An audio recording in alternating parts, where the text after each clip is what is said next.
Hello दोस्तों, it's a story time. Arjun एक sketch designer को मीरा के पास लेकर आता है। अर्जुन कहता है, मैंने किडनैपर्स को पकड़ने के लिए पुलिस में कंप्लेंट लिखवा दी है, जिससे हम तुम्हारी सच्चाई तुम्हारी माँ और दुनिया के सामने साबित कर सकते हैं। तुम्हें बस उन किडनैपर्स का चेहरा इन्हें बताना होगा, जिससे पुलिस उन्हें पहचान सके। वो 2 किडनैपर्स थे, लेकिन मीरा मुश्किल से एक की ही शक्ल देख पाई थी। अगले दिन सुबह रागिनी मीरा से पूछती है कि अर्जुन नाश्ता करके चला गया। मीरा ने कहा, मुझे नहीं पता। तब रागिनी कहती है, तो पता रखो, अब तुम उसकी बीवी हो। अपनी जिम्मेदारियों को निभाना तो सिखाया होगा ना तुम्हारे पेरेंट्स ने तुम्हें। कहकर रागिनी वहाँ से चली जाती है। मीरा गेस्ट रूम की तरफ जा रही होती है, तभी उसके पास पुष्कर आता है और पूछता है कि तुम कैसी हो। मीरा जवाब देती है, मैं ठीक हूँ, तुम कैसे हो। पुष्कर कहता है, मैं भी ठीक हूँ। तब मीरा कहती है, मैं जानती हूँ तुम्हें बहुत शिकायतें होगी मुझसे, लेकिन तभी अर्जुन वहाँ आ जाता है और उसे लगता है कि कहीं मीरा पुष्कर को सच बता ना दे। इसलिए अर्जुन मीरा का हाथ पकड़कर उसे वहाँ से ले जाता है। क्या हुआ? अर्जुन मीरा का हाथ पकड़कर उसे ले गया, इसलिए बुरा लग रहा है? परी ने मुस्कुराते हुए कहा। तब पुष्कर ने भी मुस्कुराते हुए कहा कि तुम्हारी इस सोच पर मुझे सिर्फ हंसी आती है, इसलिए मैं जवाब देना ज़रूरी नहीं समझता। और वहाँ से चला जाता है। असल में पुष्कर को नहीं, परी को बहुत बुरा लगा था जब अर्जुन मीरा का हाथ पकड़कर उसे अपने साथ ले गया। नील अर्जुन से कहता है, यार तुझे अब ये झूठ खत्म कर देना चाहिए, क्योंकि आगे जाके इन सब में सबसे ज़्यादा मीरा ही सफ़र करेगी और तुम दोनों ज़िंदगी भर के लिए तो ये झूठ साथ लेकर नहीं चल सकते ना। अर्जुन कहता है, नील मैं पूरी कोशिश कर रहा हूँ कि मीरा की माँ मान जाए, लेकिन वो बात सुनना तो दूर शक्ल भी नहीं देखना चाहती। इसलिए जब तक पुलिस किडनैपर्स को नहीं ढूंढ लेती हम कुछ भी नहीं कर सकते। अगर किडनैपर्स नहीं मिले और मीरा की माँ उसे कभी माफ़ नहीं करेगी, तो क्या मीरा जिंदगी भर तुम्हारे साथ रहेगी?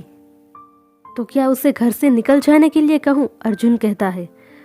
फिर नील कहता है, तुम मीरा की इतनी परवाह क्यों करते हो? कहीं तुम्हें उससे प्यार व्यार तो नहीं हो गया है ना? अर्जुन गुस्से में कहता है, मीरा ऐसी वैसी लड़की नहीं है, इसलिए उसके बारे में कुछ भी मत बोलो प्लीज़। नील कहता है, मैं जानता हूँ वो ऐसी वैसी लड़की नहीं है, इसलिए तो कह रहा हूँ। अगर मैं तुम्हारी जगह होता ना तो सच में उससे शादी कर लेता, और वैसे भी मीरा परी से कई गुना ज़्यादा अच्छी है। नील तुम पागल हो गए हो, बात कहाँ से कहाँ ले जा रहे हो? नील कहता है, तुम माने या ना माने मेरी बात गलत नहीं है, या फिर तू अब तक परी को भुला ही नहीं पाया है? तेरी हर बात में परी को लाना ज़रूरी क्यों है? मुझे तुझसे बात ही नहीं करनी, कहकर अर्जुन वहाँ से चला जाता है। दोपहर को परी मीरा के पास जाकर कहती है, मुझे नहीं पता तुम क्यों भागी थी और किसके साथ भागी थी, लेकिन मैं इतना ज़रूर जानती हूँ कि तुम्हारी अर्जुन के साथ शादी नहीं हुई। फिर तुम दोनों झूठ क्यों बोल रहे हो, बताओ? आखिरकार कब तक खेलती रहोगी तुम हमारे जज्बातों के साथ? हाँ? परी की बातें सुनकर मीरा परी को सब कुछ सच सच बता देती है कि उस दिन वो भागी नहीं थी, उसे किडनैप किया गया था। उसकी अर्जुन के साथ शादी नहीं हुई और अर्जुन तो सिर्फ उसकी मदद कर रहा है किडनैपर्स को पकड़वाने में और उसकी सच्चाई दुनिया के सामने लाने में। सच्चाई जानकर परी मन ही मन बहुत खुश होती है कि चलो अच्छा है, दोनों की शादी तो नहीं हुई, लेकिन उसे डर भी लगता है कि कहीं पुलिस ने किडनैपर्स को पकड़ लिया तो। सच्चाई जानकर परी अब अपनी अगली चाल चलती है। वो घर जाकर अपनी चाची यानी मीरा की माँ से बात करती है, उन्हें बहुत समझाती है कि मीरा को माफ़ कर दे, क्योंकि यही एक रास्ता है मीरा को उस घर से निकालने का।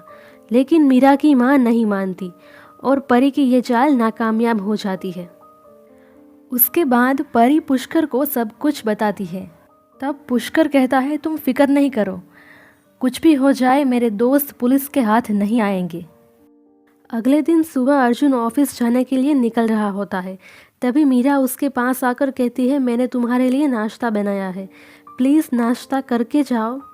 अर्जुन डाइनिंग टेबल पर बैठकर कहता है, मैं जानता हूँ तुम्हें ये सब करने के लिए मेरी माँ ने कहा है, लेकिन तुम्हें ये सब करने की कोई ज़रूरत नहीं है। मीरा कहती है, हाँ तो क्या हो गया, सिर्फ नाश्ता ही तो बनाया है। मैं रोज़ घर पर बनाती हूँ, आज यहाँ भी बना लिया। तुम मेरे लिए इतना सब कुछ कर सकते हो तो क्या मैं तुम्हारे लिए इतना नहीं कर सकती? दोनों को साथ हंसते हुए और नाश्ता करते हुए देखकर रागिनी बहुत खुश होती है, लेकिन परी को बहुत गुस्सा आता है। परी सोचती है, इन्हें देखकर कोई कह सकता है कि ये दोनों शादीशुदा नहीं है। मुझे लगता था मैं ही सबसे बड़ी ड्रामेबाज हूँ, लेकिन ये दोनों भी कुछ कम नहीं है। अंबिका रागिनी से कहती है, तुम्हें मीरा को नहीं अपनाना चाहिए। तुम उस लड़की की गलतियाँ कैसे भुला सकती हो? वो अच्छी लड़की नहीं है। जवाब में रागिनी कहती है, भाभी गलतियाँ तो आपने भी अतीत में बहुत की है। जब उसे भुलाया जा सकता है और माफ़ किया जा सकता है तो मीरा को क्यों नहीं? और वैसे भी मुझे नहीं पता वो लड़की अच्छी है या बुरी, लेकिन मुझे अपने बेटे पर पूरा भरोसा है। रात को डिनर पर अर्जुन अपने पेरेंट्स को एनिवर्सरी गिफ्ट के तौर पर स्विट्ज़रलैंड की टिकट देता है। रागिनी और अभिमन्यु बहुत खुश होते हैं और मीरा से कहते हैं कि हम तो परसों निकलने वाले हैं, अब ये घर तुम्हारी जिम्मेदारी है और हमें पता है तुम इसे अच्छे से निभाओगी। अकेले में रागिनी मीरा से कहती है, तुम्हारे पास मेरे वापस आने तक का टाइम है, तब तक तुम अपनी माँ को मना लो। अगर वो नहीं मानी तो फिर वापस आने के बाद इस मामले को मैं अपनी तरह से हैंडल करूँगी। आखिरकार कब तक तुम दोनों ऐसे अलग रहोगे? मीरा कहती है, आप फिक्र नहीं करें, मुझे यकीन है आपके वापस आने तक सब कुछ ठीक हो जाएगा। अगले दिन परी मैड से कहती है, आज नाश्ते में सैंडविच बनाना। अर्जुन को सैंडविच बहुत पसंद है। मैड कहती है, लेकिन मीरा मैडम ने तो आज पराठे बनाने के लिए कहा है और मीरा मैडम मालकिन है इस घर की, इसलिए मैं वही बनाऊंगी जो उन्होंने कहा है। ये बात सुनकर परी को बहुत गुस्सा आता है और वो वहाँ से चली जाती है। मीरा मीरा मीरा, मालिक से लेकर नौकर तक सब पागल हो गए हैं मीरा के पीछे। शादी हुई नहीं और मालकिन बन गई। अब तो मुझे जल्द से जल्द कुछ करना ही होगा मीरा को इस घर से निकालने के लिए। रागिनी और अभिमन्यु टूर पर जाने के लिए निकलते हैं। शाम को पुलिस स्टेशन से अर्जुन को फ़ोन आता है कि किडनैपर्स को पकड़ लिया गया है। नेक्स्ट एपिसोड के साथ मैं बहुत जल्द आपसे मिलूंगी, लेकिन तब तक के लिए आप प्लीज़ कमेंट, लाइक, शेयर और सब्सक्राइब कर दीजिएगा। Thanks for watching.